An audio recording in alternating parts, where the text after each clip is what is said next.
whole lot to talk about. So, okay. So next Sunday, we'll try that next Sunday afternoon. Come on, go away.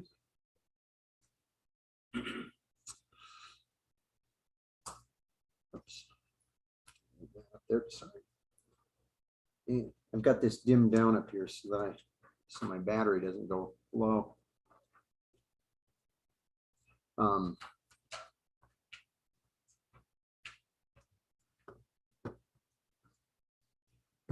I just have to brag on this.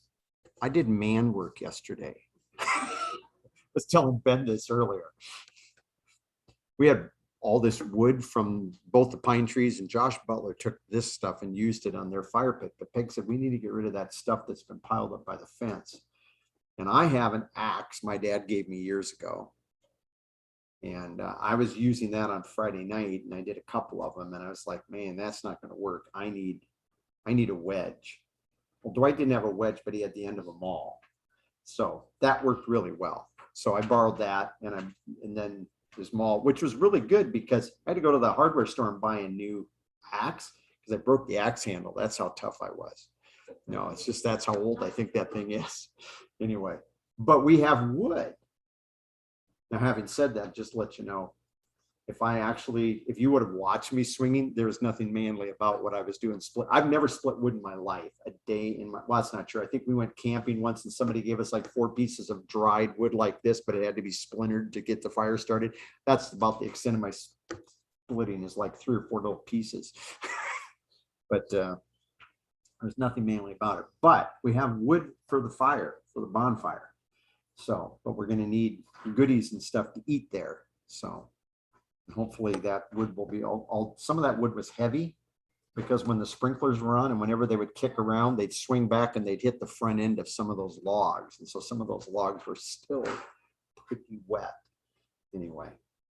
So I'm really not bragging when I say that because it was fun to do, but it was like, I just looked like an absolute idiot out there trying to split that stuff. But anybody else have something to share though? I'm sharing something rather ridiculous, but okay.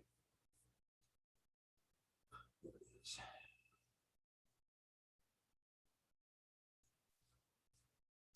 Okay, we are continuing in our study on God's covenants.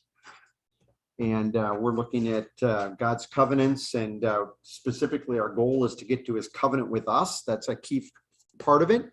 But as we're understanding this, we're going to move into, we want to review, but we're going to be moving into a covenant, sometimes called the Mosaic Covenant, sometimes called the Sinaitic Covenant. Sinaitic, that's a fancy way of saying it was made on Sinai, sometimes called the Law Covenant, whatever it is. But it just in review of a covenant, and I should have put these up there and had you answer these questions first, but a covenant is a contract. It's based on promises from God. Okay, they're promises from God. A covenant involves 2 or more parties. God, on the one hand, when we're looking at biblical covenants, God's a party to the one covenant, one side of the covenant, and then somebody else, like we've been looking at Abraham and Abraham's family. Okay, you can't have other parties involved, but most of ours are 2-sided. It's God and God's people, whoever those are on the other side. A covenant can be unconditional, that one party is responsible. Those are some of the covenants we saw with Abraham, that God made unconditional covenants like that God says, I'm going to do this. And he doesn't say you have to do anything. He simply says, here's the covenant. Here's the promises. This is it. And on the other side, we can have conditional covenants. We're going to look at a conditional covenant today. It's a covenant of law in which God makes promises to Israel, but those promises are based on whether or not Israel will obey. And so with that, we're going to, as we look at this, I want us to go and take our Bibles, turn to Exodus chapter 2, just to be clear on this. And this is important for where we're going to, where we want to get to, kind of one of the key texts today. Exodus chapter 2, and I've given you several verses on here, but we're only going to look at Exodus chapter 2. This has to do with Israel, who has been now in Egypt for over 400 years. And it says in verse 23, Exodus 2, verse 23, now it happened in the process of time that the king of Egypt died. The children of Israel groaned because of the bondage or slavery, and they cried out, and their cry came up to God because of their bondage or their slavery. So God heard their groaning, and God remembered his covenant with Abraham, Isaac, and Jacob. So he made the covenant to Abraham, but it was always to Abraham and his descendants. And Isaac and Jacob were the ones. And now these are all, it says, and God looked upon the sons of Israel. Israel is the other name for who in that list? Jacob. Okay. Keep in mind, Jacob, can anybody tell me what the name Jacob meant? What does it mean, Clayton? Heel grabber. Heel grabber. Do you wrestle, Jacob? You wrestle? Or Clayton? You haven't done wrestling yet. You wrestle though, right? Okay. Do you ever grab at a person? I don't know wrestling real well. Do wrestlers ever grab at somebody's foot or ankle? Okay. Is that okay? Okay. And this is significance of that is this is kind of the background to Jacob's birth, but the way they named him that way, but it kind of took on that. And he actually is known, Jacob is known for an event in his life in which he actually did what all night long? He wrestled God. He wrestled with God. God came down in human form and he wrestled with him all night long. When he's done, interestingly enough, God doesn't call him heel grabber anymore. He doesn't call him Jacob. He calls him Israel. Israel, which means God's strong one or God's prevailer, because he prevailed with God. He managed to go all night long wrestling with God. I've watched some of these guys wrestle over in years past, and I'm telling you, after their match is done, they look exhausted. I can't imagine what that. There must have been a different kind of wrestling match to wrestle all night long, but nonetheless. Well, let's be honest. Well, yes, obviously, yes, yeah. It's not like God's is relying on his omnipotence in wrestling. But the significance of this is, if we understand, we have these two names back to back, Jacob and Israel. When we're going to go over here, he's not originally going to refer to them as Israel. He's going to actually look at them as Jacob. And when God refers to the nation of Israel as Jacob, what do you think he's kind of saying? It's not a compliment. You're not God's prevailer. You're not God's strong one. You're the heel grabber. You're the usurper. You're the disobedient guy. That's who you are. And we're going to see that here in just a moment. So with this, I want us to go over to Exodus chapter 19. This is where we have kind of the introduction to what's going to happen with this covenant in what he's going to do here. This covenant that's at Sinai, it's a covenant of the law. It's also called, as we said, it's the Mosaic Covenant. And so when we get to Exodus 19 in verse 1, in the third month after the sons of Israel had gone out of the land of Egypt, so 3 months, not very long, on the same day they came to the wilderness of Sinai. When you read wilderness like that, you're looking at an area that is not being cultivated primarily, and it's not largely being inhabited except by what we would call nomadic people that would move flocks around in their tents. That's the significance of the term when we're looking at wilderness, okay?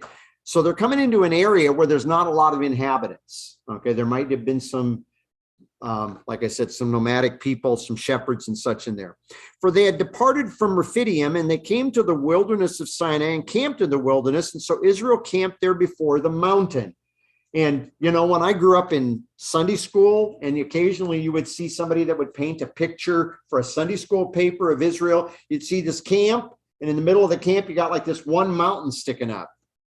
Is that what it looks like when you go down into the bottom of the Sinai Peninsula? Is there just like one lone mountain? What? Oh, I thought you were the ones. I'm trying to think who it was that did go there that was here. Okay, maybe that's what it was. But it's a whole mountain range. You're looking at a mountain range. So when you're coming up there, there's like this range. It'd be like for us, coming up the Saddle Mountain, except that from what I understand, the pictures I see of it, there's, you're going over a little bit more hills and valleys getting up to the top. Okay, so that's what you're looking at. You're not looking just one peak that just sticks up out of everything in an obvious way. I'm sorry, just a side detail so that we understand kind of the background. Verse 3, and Moses went up to God, and the Lord called him from the mountain, saying, thus you shall say to the, what does he say? The house of Jacob. Again, a complimentary term, or well, I never used to use this term, but now that I know Ben Orth, sometimes I can use the word knucklehead. Knucklehead's not normally a complimentary term. It's kind of like saying, what's with you? Why did you do that? It's kind of crazy, This is a little stronger yet. So he says, the house of Jacob, meaning you guys have problems. And tell then the sons of Israel, you have seen what I did to the Egyptians and how I bore you on eagle wings, and I brought you to myself. He doesn't say you guys came out here. I brought you to myself. So let's go back and let's back up on this. This is, to me, is always a really interesting examination. And if you haven't done this, I would recommend that with a pen, sometime, you don't have to do it right now, but you try to mark these and create a chain reference for yourself so that you can walk through these and tie them into this statement here in 19 where he says, you've seen what I have done. So let's go back to chapter 5. Chapter 5, look with me at verse 19. And this is after we've had the situation where God's called Moses. He's going to send him to Pharaoh, and they're going to do this. And this is 5:2, and Pharaoh said, who is the Lord? Who's this Jehovah that I should obey his voice and let Israel go? I do not know the Lord, nor will I let Israel go. So they've talked to him. So they go back. And if we go down here now in the context here and put in at verse 17, but he said, you are idle. He's talking about these people, Israel, making the bricks and all of this stuff for the building. Idle. Therefore you say, let us go and sacrifice to the Lord. Therefore go now and work. No straw shall be given you, yet you shall deliver the same quote of bricks. If, for those of you who don't understand, they're making bricks out of the clay in that area, and they put straw in there, stubble, to reinforce this. And so the officers of the sons of Israel saw that they were in trouble after it was said, you shall not reduce any bricks in your daily quota. And then as they came out from Pharaoh, they met Moses and Aaron, who stood there to meet them. And they said to them, let the Lord look on you and judge, because you have made us abhorrent in the sight of Pharaoh and in the sight of his servants, to put in their hand to kill us. Does that sound like they were happy? No. They're not happy. They're not happy about the situation. So fast forward through the plagues. Israel leaves. Go to chapter 14. They reach the Red Sea. And if you remember what happens, they get to the Red Sea and they can't cross the Red Sea. They didn't come with boats. The Red Sea is not a marshy area. This was actually, they're coming to the genuine sea that they cannot cross. It's too deep. And the army of Pharaoh is chasing them, and the army of Pharaoh comes up behind them, and they can see the army coming. And so let's look at how they respond in verse 10. And when Pharaoh drew near, the sons of Israel lifted their eyes, and behold, the Egyptians marched after them. So they were very afraid. The sons of Israel cried out to the Lord, and then they said to Moses, because there were no graves in Egypt, have you taken us away to die in the wilderness? Why have you dealt with us like this to bring us up out of Egypt? Is this not the word that we told you in Egypt, saying, let us alone that we may serve as a slave the Egyptians? It is better for us to serve the Egyptians that we should than die in the wilderness. Sound like they like what's happening? Okay, no, they don't. This is negative. Let's go on here, in chapter 15. And let's go down to, let's just try to make sure I'm getting the right one. Let's go down to chapter 15, verse 22. Oh, I'm in the wrong chapter. That's why. Chapter 15, verse 22. So they've come through the Red Sea. They sing this great song. If you haven't read that for a while, you ought to read this song that they sing. They sing this great triumphant song. In fact, sometimes in Sunday school, we've sung that song, the horse and the rider thrown into the sea. You know, remember that song? Well, that's this part of this song. But they come through, And it says in verse 22, so Moses brought Israel from the Red Sea, and they went out into the wilderness of Shur, and they went 3 days in the wilderness. 3 days it passed since they just watched God do this absolutely incredible deliverance. Did any of you ever remember, did any of you ever watch that animated movie, Prince of Egypt? I don't know, 20 some years ago that it came out. I didn't know what to expect. We went there with our kids and Peg's family, and we went to watch this. But I always thought one of the coolest things, and obviously it's fiction because we have no idea what happened when they went through the Red Sea. Other than that, I thought it was pretty clear. The water was walled up on both sides, and it's piled up. And just to give you a perspective, I liked the one choice that they made. Well, while the people are walking, you see this whale come by on the side, and you can kind of see its silhouette. They were just trying to say, this is a big deal. You're in deep water and you're walking through on dry land. I was like, whether that actually happened or not, we have no idea. But they go through, they've experienced this. You would think if you had gone through something as incredible as watching God blow that ground dry, pile the water up on both sides, go through, and then watch him drop that water on the Egyptian army when they chase you through, you would think you'd go, wow, God is really on our side. God, whatever you want to do, you do it, man, because boy, that was incredible. But look at this. They go 3 days. 3 days, it tells us. They went into the wilderness, 3 days into the wilderness, and they found no water. And when they came to Marah, they could not drink the waters of Marah, for they were bitter. Bitter doesn't mean it tastes bad. You ever gone someplace and you drink the water, like go to Seattle and drink that water, you're like, oh, yeah, I'll drink it because I have to, but it tastes nasty.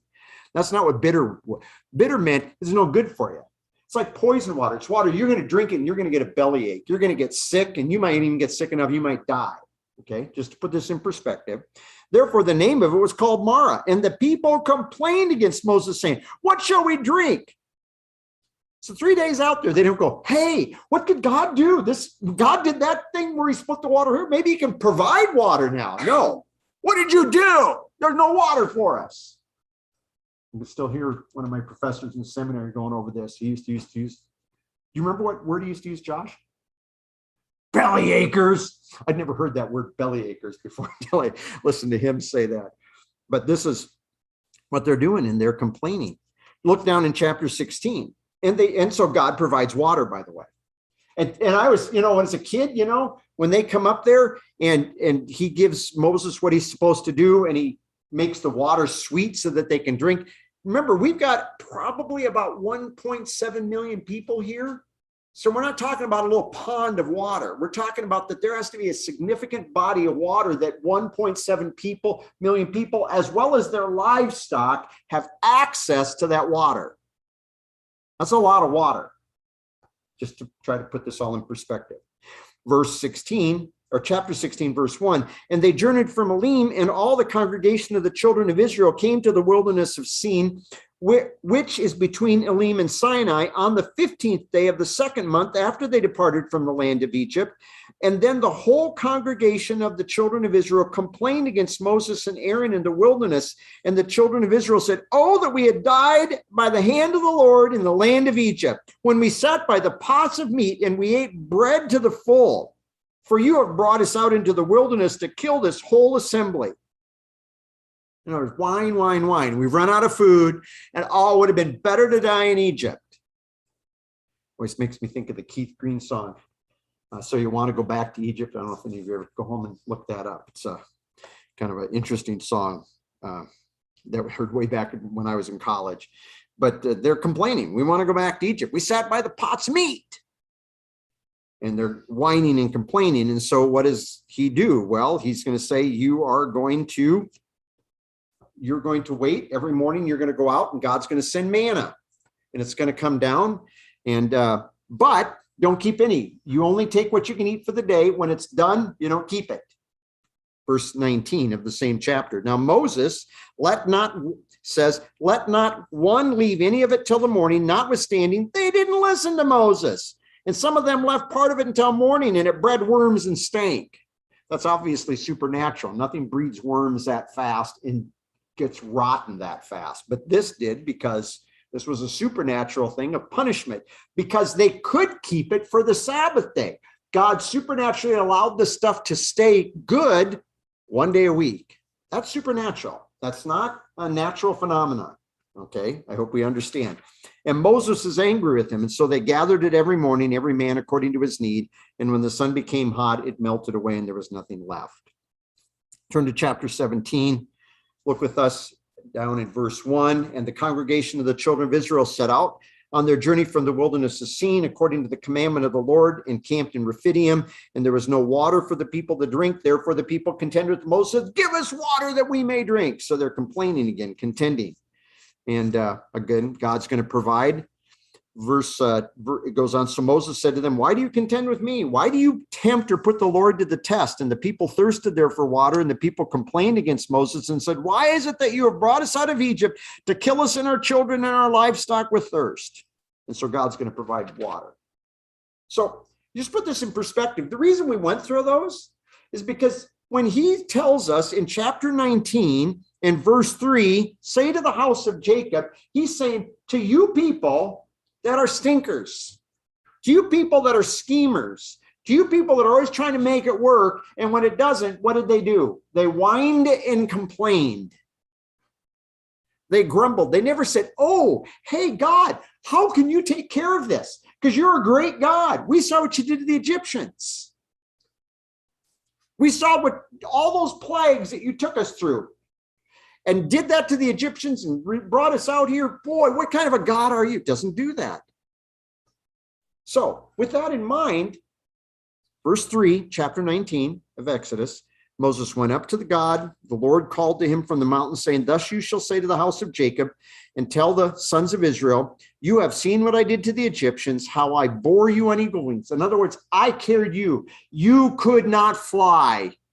I carried you on eagle's wings. I did this. I brought you to myself. Now, therefore, if you will indeed obey my voice and you will keep or guard my covenant.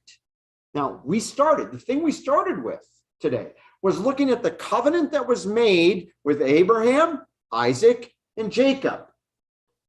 What covenant do they have? Do they know about when he says, will you guard my covenant? The covenants that he made with Abraham that we've spent the last couple studies looking at. These are the only covenants they have. And so he says, will you do this? Now, therefore, if you indeed obey my voice, and that word obey, I don't think it's a bad translation, but if you take basic Hebrew, you're going to learn the word Shema is here. In fact, in the Hebrew Shema, Deuteronomy chapter 6, verse 4, that verse starts with the word Shema, which is hear, O Israel. The Lord our God is one. It doesn't say obey, O Israel. It says hear. And that's what the word is here. He says, if you will hear my voice, if you listen to me, if you just hear me, what I'm saying, and you'll guard my covenant in this context, then you will be a special treasure to me above all peoples, for all the earth is mine, and you shall be a kingdom of priests, and you shall be a holy nation. These are the words that you shall speak to the sons of Israel. Now, I don't know about you, but if I would have been among Israel, because I'm pretty cocksure that I would have, I would have done the right thing. I would have said, oh God, obviously I can't do that. No, I think I would have been idiots like these people. I'm sorry if I offend you by saying that. I would have been foolish like these people. And so let's see how they respond. I already kind of let the cat out of the bag, and most of you know this. So Moses came, verse 7, called for the elders of the people, laid before them all the words which the Lord had commanded him. And then all the people answered, and they said together, we can't do anything. We've been losers and whiners and complainers the whole way. No, it says all that the Lord has said, we will do. What in the world? Yeah. They wouldn't be able to do anything.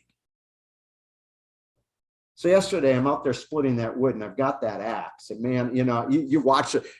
I don't know if any of you ever watch any Avengers movies, but Steve Rogers, Captain America, he's out there splitting wood, pushing the pieces fly apart. In my mind, I'm thinking, oh, this can be so cool. I've never done this, but thunk.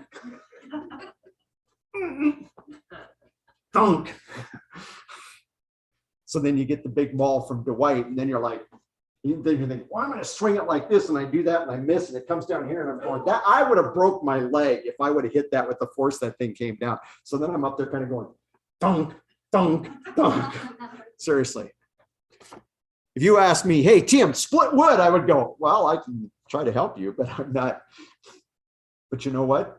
When you're kind of sometimes foolish and you kind of know you've got limitations, but you don't want to recognize them like Israel did, you're going to, oh, yeah, I can do that. I can do that. Somebody knew what they were doing, they would have taken care of that in short order. I was working on that for 2 hours. If you look out there, what's out there, you're going, that took you 2 hours to do that? Yeah, well, overestimated my abilities by far. Well, what do you think Israel's doing? They're overestimating their abilities by far.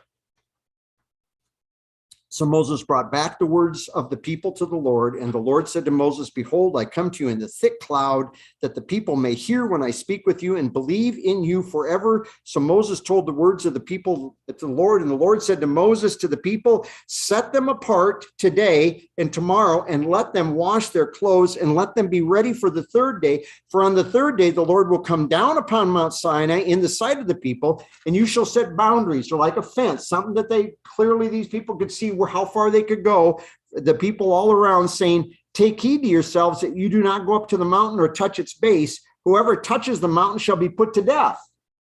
Notice what he says, not a hand shall touch him. You're going to put him to death, but you're going to stone him, or you're going to shoot him through. They've said with an arrow, it could have been a spear, but shot him through. Whether man or beast, he shall not live. When the trumpet sounds long, they shall then they come up to the mountain, but they can't come up and touch the mountain. They have to stay back at a distance. Now, to me, one of the things that's most amazing about this is that God has actually been this God that has been fairly approachable to them. But all of a sudden, the minute they say everything that the Lord has said that we can do, now God says, guess what? We're going to start off from day one with a boundary. And if you come up and you cross that boundary, you are going to die. Does that sound like someplace you'd like to be? This area up here. You guys get to come to church. I'm the only special person that can come up here. You come up here, you come within 2 feet of this area, you die. Would you want to, do you think you'd want to come to church if it was that way? If there were like some place in there that, oh man, if I get close. And I can guarantee you when church is over, you'd make sure you knew where your little kids were. Those little kids that as soon as church is over, run up and they come up and run up around here, you know. We don't have little kids like that anymore, but you know what I'm talking about? You've been real careful. It changes the whole atmosphere.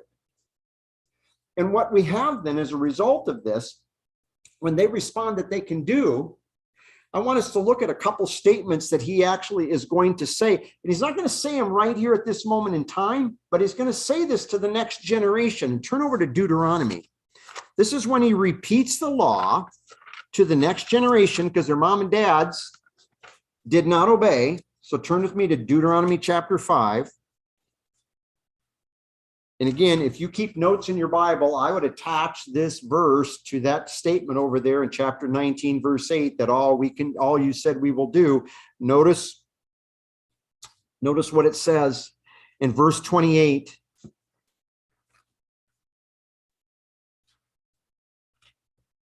Deuteronomy, let's see, I've got to find my, chapter 5, verse 28. And the Lord heard the voice of your words when you spoke to me. And the Lord said to me, I have heard the voice of the words of this people which they have spoken to you. They are right in all that they have said, but oh, that they had a heart in them, that they would fear me and always keep my commandments, that it might be well with them and with their children forever.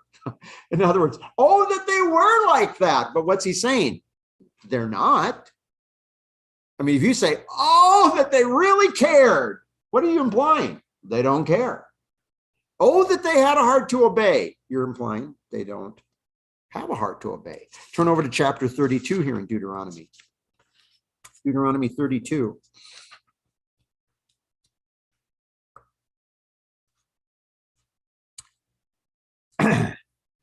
Deuteronomy chapter 32. And I have the wrong verse here. Nope. That's not it. I apologize. We're going to skip to the next one. Joshua 24. Joshua 24.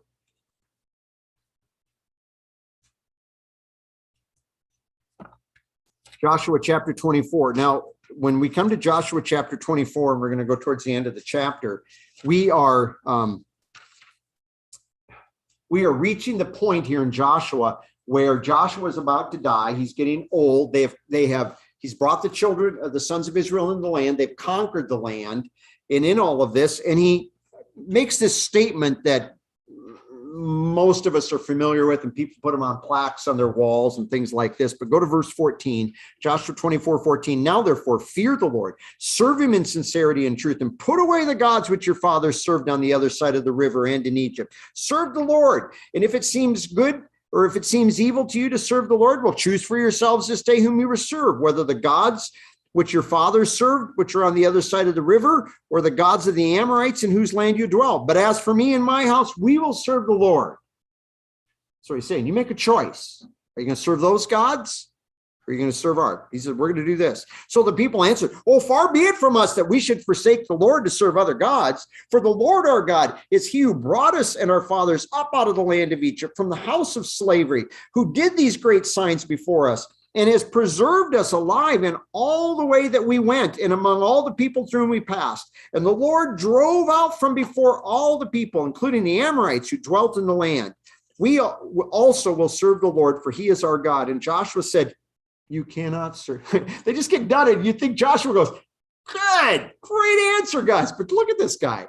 Remember when Moses died, he led them as Moses' right-hand man. So he got to see what Moses had to deal with, leading them. Then since Moses' death, he's been leading them. So he knows them pretty well, right? So what does he say? You cannot serve the Lord, for he's a holy God. He's a jealous God. He will not forgive your transgressions nor your sins. If you forsake the Lord and serve foreign gods, he will turn and do you harm and consume you after he has done you good. And the people said to Joshua, no, we will serve God. Verse 27, and Joshua said, you are a witness against yourselves that you have chosen the Lord for yourselves to serve him. And they said, yes, we're witnesses. In other words, Joshua was, I know you guys better. I've watched what you did when Moses was leading you. I've watched the problems we've had while I've been leading you. I know better than this. You guys are presumptuous. And so if you put these statements together, and there's another one that I had on here, and I thought it was Deuteronomy 32:29, but that's not it. It's a verse where, what? I think you meant 19. Deuteronomy 32:19. Okay. So let's go back to 32, look at verse 19. See if that was 32:19.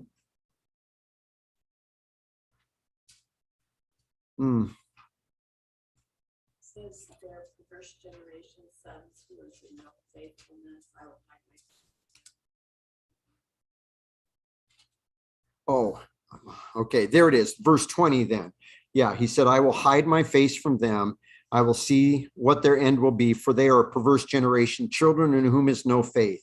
They have provoked me to jealousy by that which is not a God. They have moved me to anger by their foolish idols, but I will provoke them to jealousy by those who are not a nation, and I will move them to anger by a foolish nation. So yes, okay. And my thing that I summarize is he knows that they're rebellious. So in other words, we have at least three statements by their leaders, by Moses, by Joshua, as well as by God, that the people of Israel were rebellious. So when they stand in Exodus 19 and said, all that the Lord has said we will do, we look at that, and if that's all the further we went and we had not read their history up to that point, we might applaud them and say, good for you, great people. And I have to share this because I had a friend that participated at a conference before we ever lived here.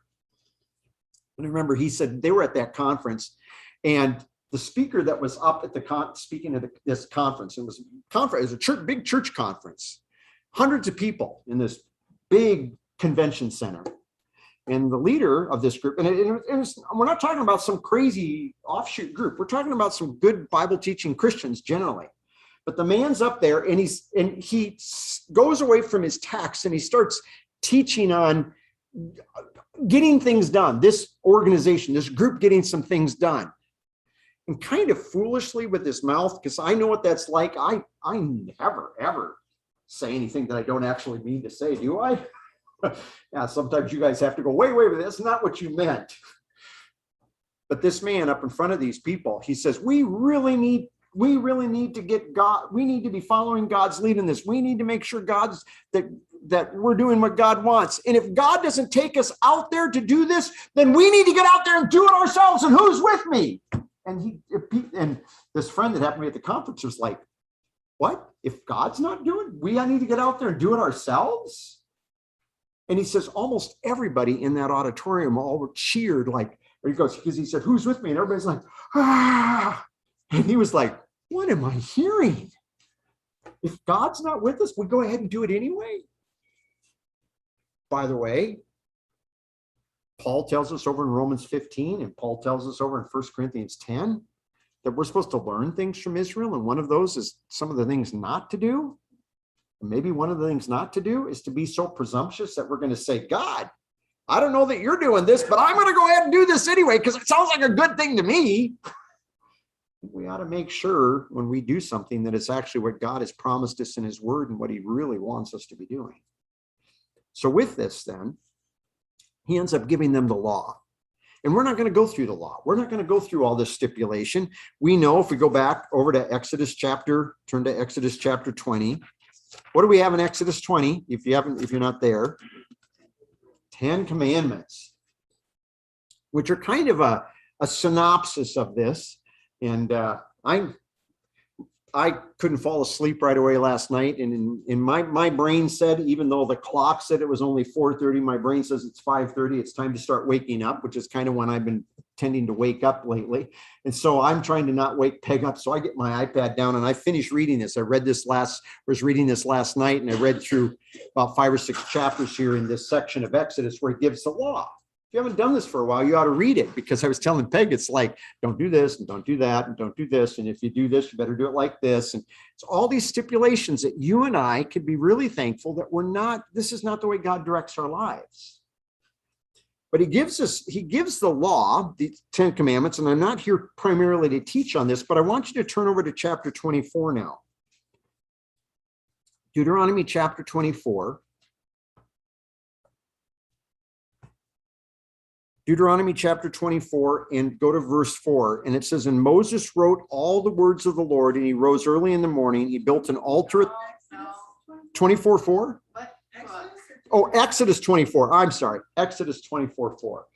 See, I never say anything that I don't mean to say. Exodus 24:4. There we go. And Moses wrote all the words of the Lord, and he rose early in the morning and built an altar at the foot of the mountain. 12 pillars according to the 12 tribes of Israel. And he sent young men of the sons of Israel who offered burnt offerings and sacrificed peace offerings of oxen to the Lord. And Moses took half the blood and put it in basins, and half the blood he sprinkled on the altar. And then he took we call here the book of the covenant. That's the writing, the sefer, the relationship of the covenant, and read it in the hearing of the people. And they said, all that the Lord has said, we will do and be obedient. Again. And Moses took the blood, sprinkled it on the people, and he said, this is the blood of the covenant, which the Lord has made with you, according to all these words.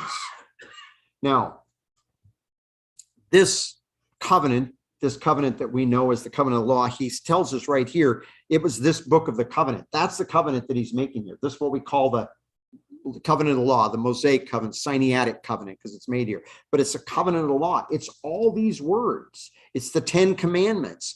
But it's all this other stuff, because he said a lot of things between the 10 commandments and the time he gets here, where he stipulated this and this and this and this and this and this. And all of that comes down to making up the law, this covenant.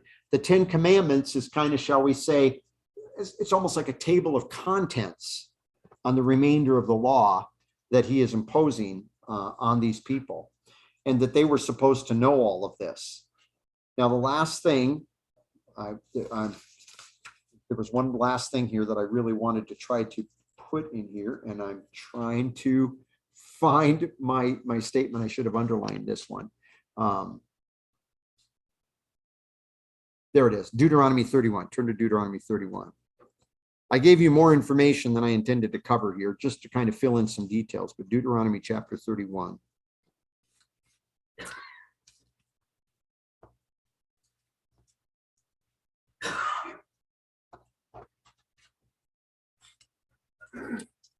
Deuteronomy chapter 31, and let's go to verse 24, and it says, so it was when Moses had completed writing the words of this law in a book, when they were finished, that Moses commanded the Levites. Now he'd written them earlier, but now this is a rewriting of some other materials.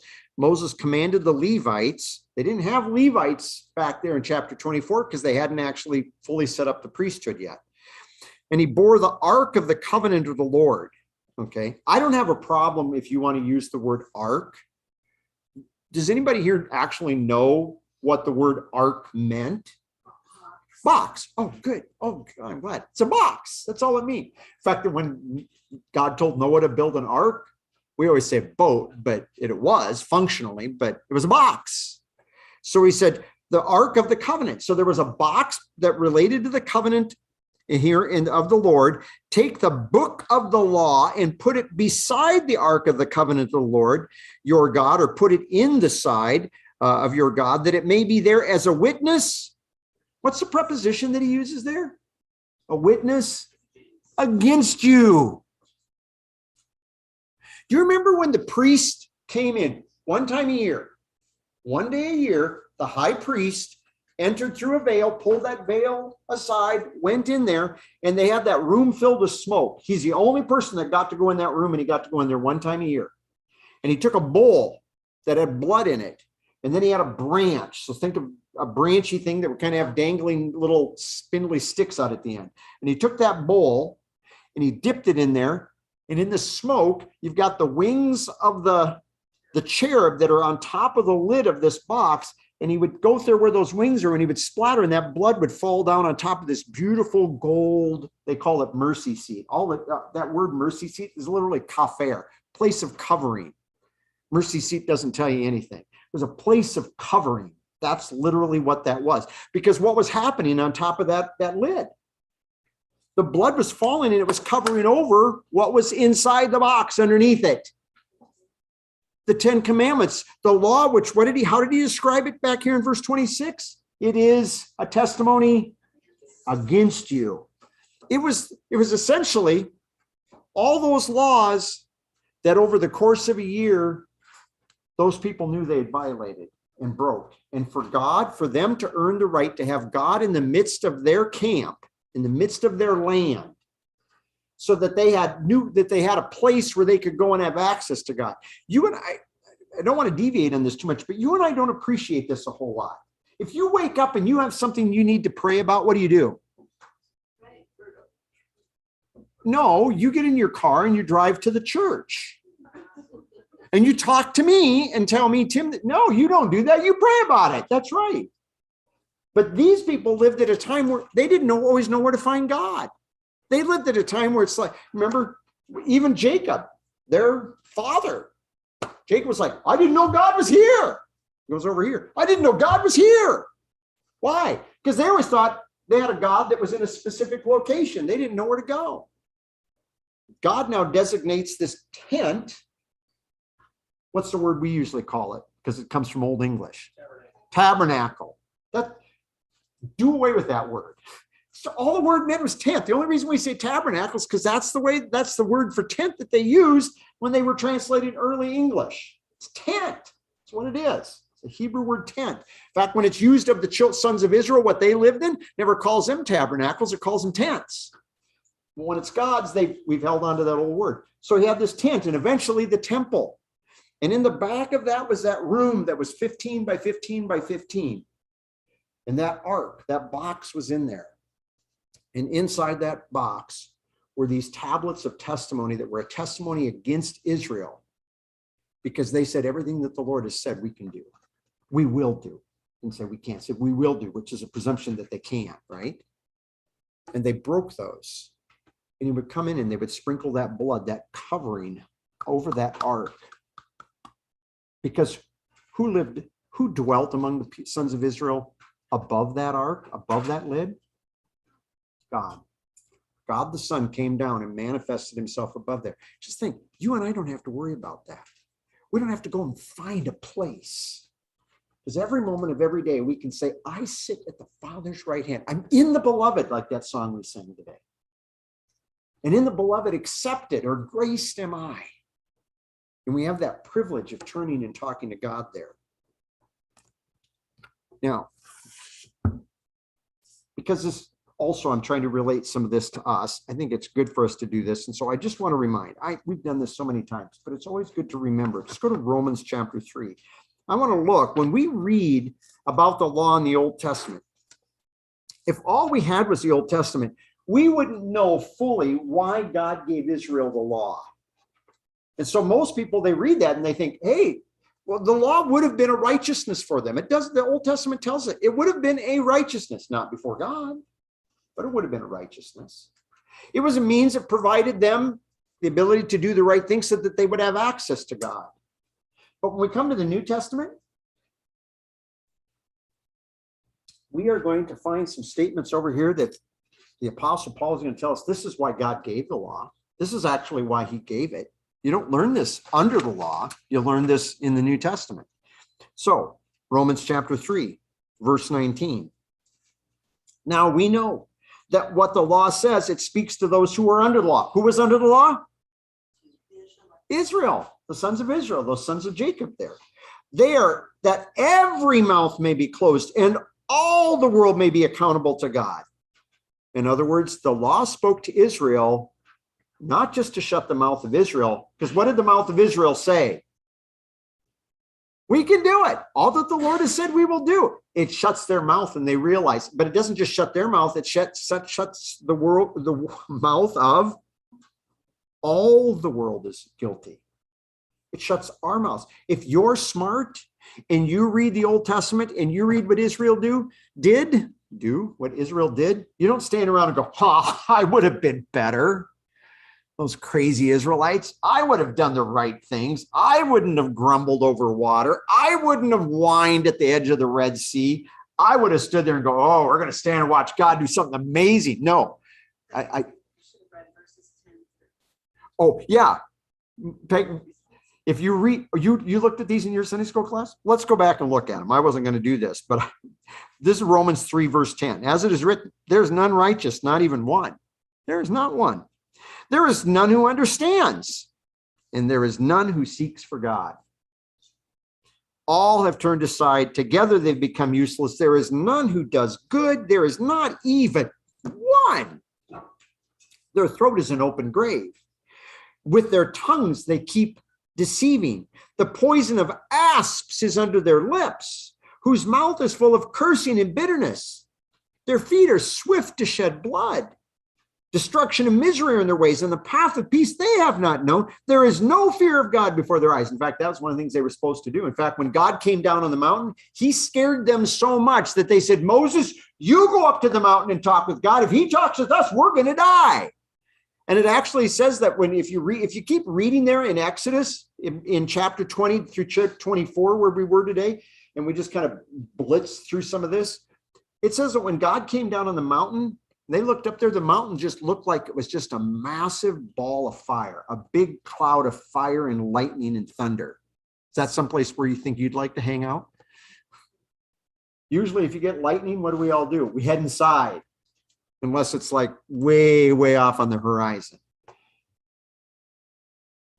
They were there with this, watching this smoke, and they were terrified. But in reality, they didn't really fear God. Next thing he says, verse 20, because by the works of the law, no flesh will be justified in his sight, for through the law is knowledge of sin. Israel thought that they were pretty good. Israel demonstrated to them that everybody's guilty. It secondly demonstrated, what? That there's sin, that we're all sinners. We actually recognize what we're doing. Turn to Romans chapter 6. Romans chapter 6. We have this statement that we read a lot, but I don't think we always appreciate fully what this means. It says, for the sin shall not be a master or lord over you, for you're not under law, but you are under grace. Why do you need to be under grace but not under law? See, people that want to put Christians under law today, what they fail to realize is, if you keep your finger here, because we'll be right back, but turn to 1 Corinthians 15 and look what God intended the law to do. 1 Corinthians chapter 15. And it says in verse 56, 1 Corinthians 15, 56, it says, the sting of death is sin. And literally, the sting of death is the sin nature. The one thing about you being subject to death, as long as you're walking around in this mortal body, is you're going to carry with you that old sin nature. And it's going to drive you nuts, because you're going to find yourself sometimes acting out of your sin nature. Well, I didn't want to act like that. Why did I do that? Because you got a sin nature. And you didn't take God's means of having victory. And the power of the sin nature is, what does he say? The law. You got that sin nature in there, and the law comes around and it prods and pokes it by saying, don't do this. And your sin nature is like, oh, yeah. The law says, don't do this. And your sin nature goes, oh, yeah. And the law says, don't do this. And your sin nature goes, oh, yeah. The power of the laws, or the power of the sin nature, is the law. It was designed to demonstrate not only the reality of sin, but that we have a sin nature. And if we go back over to Romans chapter 7, let's turn to chapter 7, put in at verse 7. And it says, what shall we say then? Is the law sin? Oh, may it never be. On the contrary, I would not have known sin. And I would say here, when he's talking about this, I would not have known the sin nature except through law. For I had not known coveting or craving if the law did not say, thou shalt not covet. But sin, the sin nature, taking occasion through the commandment, produced in me all kinds of coveting. For apart from the law, he says, sin is dead. Now, it's only dead from my point of view. I know it's alive under law when I know that there's things that are wrong. Why? How do you know that you have a sin nature? How do you know that you have a sin nature? How do you know that the works of the flesh are wrong? Because you probably had your mom and daddy say, I shouldn't do that. Having a temper tantrum? No, not acceptable. Kicking your sister? Not acceptable. Don't do that. Or your brother. Looked over at Stan. He didn't have any sisters. He had brothers. But I had a sister. We used to get into it. And my mom and dad taught me those things. And then you'd sit in church and you'd listen to them go over rules and things out of the Bible. And you go, oh, that's not acceptable. And that's how I come to realize, well, there's a part of me that's a real stinker.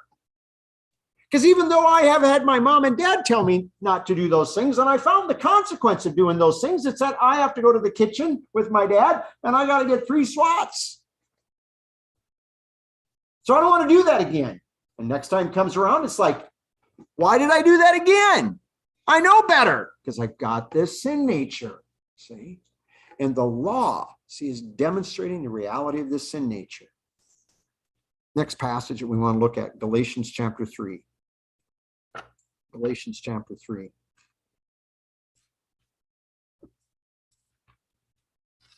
Galatians 3 and verse 19.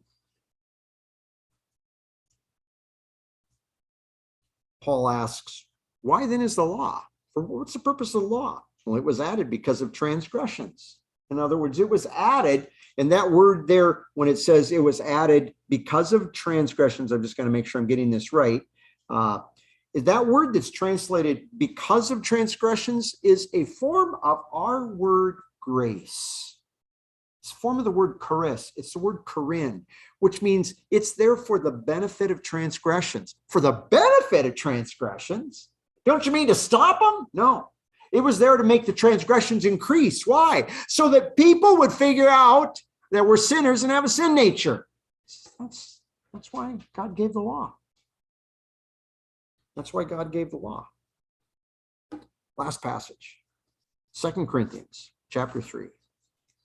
If you come to realize, and you read the law carefully, and we didn't look at a lot, but remember, what's one of the first things God told Israel when they said everything the Lord has said we will do? What was one of those first things he said? You're going to tell the people, I'm going to come back in 3 days, and there's going to be a a boundary, a border around the mountain. And what happens if a person comes up and crosses that border, touches the mountain? They die, which is going to be, well, Paul's going to grab onto this. And if you read the law, you see a lot of this, that the law is going to be a ministry of death. Look at 2 Corinthians chapter 3, verse 7.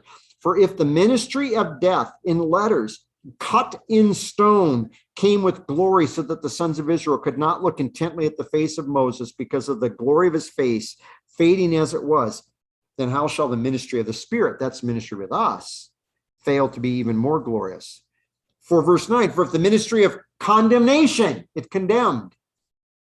So he says two things here about the law. It's a ministry of death and it's a ministry of condemnation.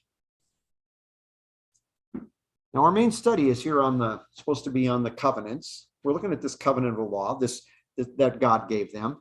We're going to come back because there's a few other things we want to tie in on this covenant of law in our next study. But it's important, I think, for us as believers to appreciate. And I know I am preaching to the choir when I talk to us here, because I don't look out and there's not a one of you that I look at here that has not sat here, at least to my knowledge, in our church while I've been teaching, and many of you in other places where you've learned we're not under the law. We're not under the 10 Commandments. In fact, I think most of you would agree with the statement.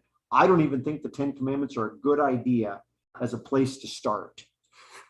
It's a good place to start if you want to prove people are sinners, but it's not a good place to start. I've had Christians say that. Well, I know we're not under the law, but aren't they maybe good principles? They're not good principles, because they teach you to try to do the same thing Israel. When a person tries to live by law, they're doing the same thing Israel did at Sinai. The Lord said, we can do this. That's what's happening. And you know, one of the most important things for us as Christians to learn, it's the doctrine of the truth, which essentially tells even you as a Christian, I can't do one thing apart from God.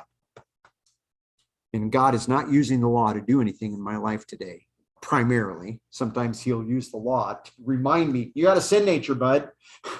Because sometimes I'm stupid. Go and read that in 1 Timothy 1. He tells you it still serves a function like that. Still can get your attention, but that's never going to produce in you righteous living. That's going to come as a result of you learning to depend on God by living by grace. Covenant of law. I'm glad we're not under that covenant law. I trust you're glad you're not under the covenant law. We didn't really do justice to most of it today, but we'll come back and we'll look at some details on that in our next study. And I trust that you'll be with us for that. Father, we're thankful for the time you've given us together. We're thankful for what you have shared with us about the law, giving it to Israel, and that you use that nation to serve as an example for all of us, that hopefully we would be smart enough to think, I don't need to go that route. I saw their failure. But a lot of times we end up going that same path. Help us to be those that would recognize our failure, recognize our inability, and to recognize that only you can accomplish in us what actually needs to be done. Thankful for this time together, for the attention of these kind people, and ask that you might encourage us in the remainder of this day. Amen. I was just going to say, if you are interested on this, if you go to the WordPress site, and probably most of you don't read the blog I put up every week, but if you go on there and you look under the law, I have Josh's list that he did, 3 or 4 years back on what the law was and couldn't do and such. And there's that list that Josh has on there. And you can take a look at those things. Josh may have that list in his Bible somewhere too, or something, if you want to just get a copy of that on the photocopier. But to me, it's a good, helpful list. So, okay.